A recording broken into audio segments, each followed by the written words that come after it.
तो hello friend, आज का हमारा टॉपिक है पैन कार्ड। पैन कार्ड कैसे बनता है, इसको बनाते वक्त किन किन बातों का ध्यान रखना पड़ता है और कौन कौन सा डॉक्यूमेंट्स देना पड़ता है। तो चलिए वीडियो को हम शुरू करते हैं।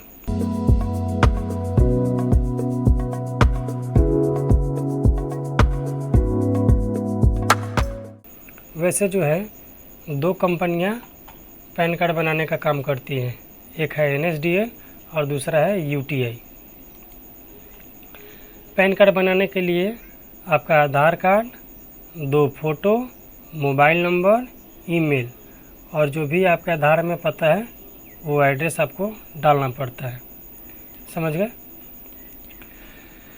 अभी जो बात कर रहा हूँ जिसका उम्र 18 या 18 से अधिक है उसके लिए है। वैसे 18 के नीचे वाला भी पैन कार्ड बनता है जिसको माइनर पैन कार्ड बोलते हैं, तो उस पर हम कभी बाद में चर्चा करेंगे। तो इतना आपको 4 डॉक्यूमेंट्स तो ज़रूर है: Aadhaar card, 2 photo, mobile number, email और फुल एड्रेस। कोई लोग जो ये होते हैं बोलते हैं कि हमारे पास ईमेल आईडी नहीं है तो दुकानदार का दे दूँ। दुकानदार का मत दीजिए, आप अपना बनवाइए, उसको चालू रखिए। क्योंकि जब भी आपका पैन कार्ड गुम हो जाता है तो जब आप मुश्किल हालात में ई पैन कार्ड भी डाउनलोड करते हैं, जैसे कि हम लोग ई आधार डाउनलोड करते हैं, वैसे आप ई पैन कार्ड डाउनलोड करते हैं तो आप जो ईमेल दिए हैं बनवाते समय उसी पे आता है। मोबाइल नंबर तो देना एकदम ज़रूरी है, क्योंकि आपका गुम हो जाएगा, फिर निकलवाना होगा या ई पैन कार्ड डाउनलोड करना होगा, या जब आपका पैन कार्ड बन जाता है पोस्ट ऑफिस में जाता है तो पोस्टमैन आपके मोबाइल नंबर पे कॉल करके आपको अब तक पहुंचकर आसानी से आपको दे देता है। अब आते हैं पैन कार्ड कहाँ से बनता है, कहाँ से बनवाएं। तो पैन कार्ड अगर आपके आधार कार्ड में मोबाइल नंबर जुड़ा हुआ है तो आप अपने से भी पैन कार्ड बनवा सकते हैं, बना सकते हैं। पैन सेंटर से बना सकते हैं और CSC सेंटर से जाकर बना सकते हैं। तो वैसे कई लोग जो है अपने से बना लेते हैं, अच्छी बात है। कोई लोग जो है पैन सेंटर पर जाते हैं, तो पैन सेंटर पर जाइएगा तो आधार और 2 फ़ोटो लेकर के जाना होता है।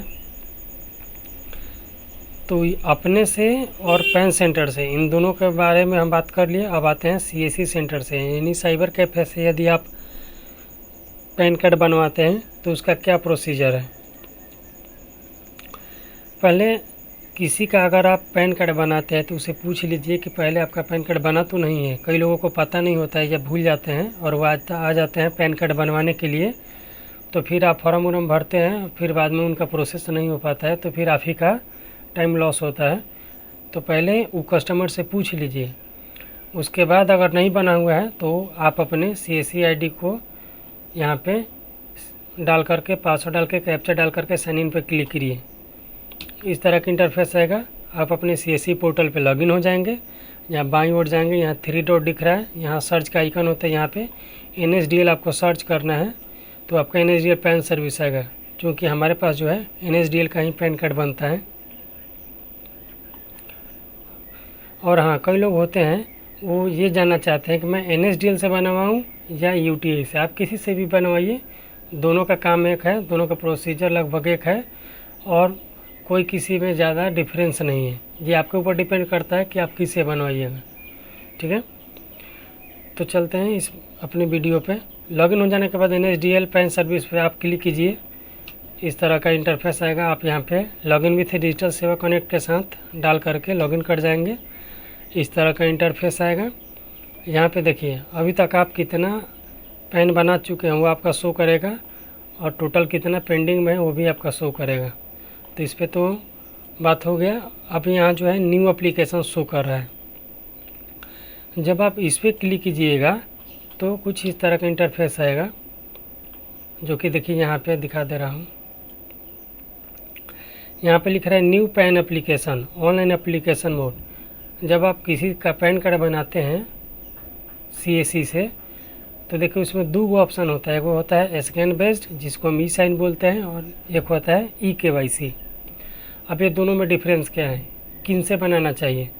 तो यदि आपके आधार कार्ड में मोबाइल नंबर जुड़ा हुआ है तो आप eKYC मोड को चुनिए। ठीक है, अगर किसी ग्राहक के आधार कार्ड में मोबाइल नंबर नहीं जुड़ा हुआ है तो वो स्कैन बेस्ड को चुनेगा।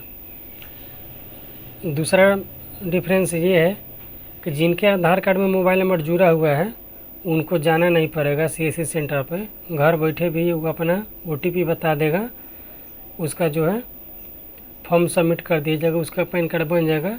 लेकिन वही जिनके आधार कार्ड में मोबाइल नंबर नहीं जुड़ा हुआ है तो इसको टिक कीजिए, उस कस्टमर को बुलाना पड़ता है। जो भी आपके पास फिंगरप्रिंट स्कैनर डिवाइस है उस पर अंतिम चरण में फिंगर को स्कैन करके ऑथेंटिकेट करना होता है और उसके बाद जो है पैन कार्ड बनता है। eKYC मोड में ये बात को ध्यान रखना पड़ता है, जैसे कि कोई आदमी eKYC मोड से पैन कार्ड खुद से भी मिल जाता है ऑप्शन, अगर उसे आप अप्लाई करते हैं तो क्या होता है कि जो आपके आधार कार्ड पे फ़ोटो है वही पैन कार्ड पे चला आता है और आपका सिग्नेचर भी नहीं आता है, और फिर आप इसको चेंज करवाते हैं तो दोहरी खर्चा पड़ता है। तो CSC सेंटर से जब आप पैन कार्ड अप्लाई करवा रहे हो या आप कहीं भी अप्लाई करवा रहे हो तो वहाँ पे बोलिए कि हमको पैन कार्ड पे ये फ़ोटो चाहिए और ये सिग्नेचर चाहिए, ठीक है, क्योंकि आप पैसा दे रहे हैं उसी के लिए। तो वैसे ये देखिए दोनों में ये ऑप्शन अवेलेबल है, आप मनपसंद फ़ोटो सिग्नेचर आप ये दोनों मोड में डाल सकते हैं। स्कैन बेस्ड में है कि उस आदमी को सेंटर पे जाना पड़ेगा, फिंगर रखना पड़ेगा, और eKYC वाला आदमी है कि घर बैठे अपना आधार कार्ड पे आए OTP को बता देगा, उसका फॉर्म जो है सबमिट हो जाएगा, उसका पैन कार्ड बन जाएगा।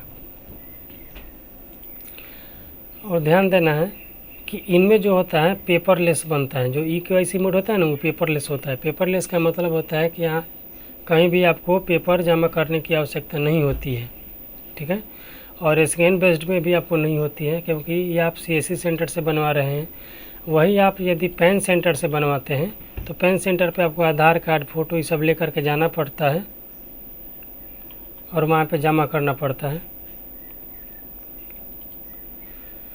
तो फिर आप यहाँ पे जब किसी एक मोड को चुन लीजिए, जैसे कि मैं eKYC मोड को चुन लेता हूँ, तो जिसका बना रहा हूँ वो आदमी हमारे पास रहेगा, उसका सब हम फॉर्म को सावधानी से फिलअप करेंगे और सबमिट करके अगला स्टेप को फॉलो करते करते अंतिम स्टेप में उनके आधार कार्ड में जुड़ा हुआ मोबाइल नंबर पर OTP जाएगा, उसको डाल करके सबमिट कर देंगे, ठीक है।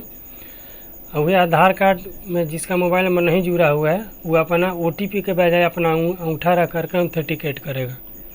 तो बात को समझ गए हैं? तो हमें उम्मीद है कि आप हमारी बातों को समझ गए होंगे।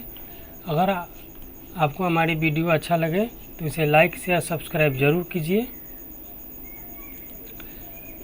तब तक के लिए मिलते हैं हम अगले वीडियो में। Thank you.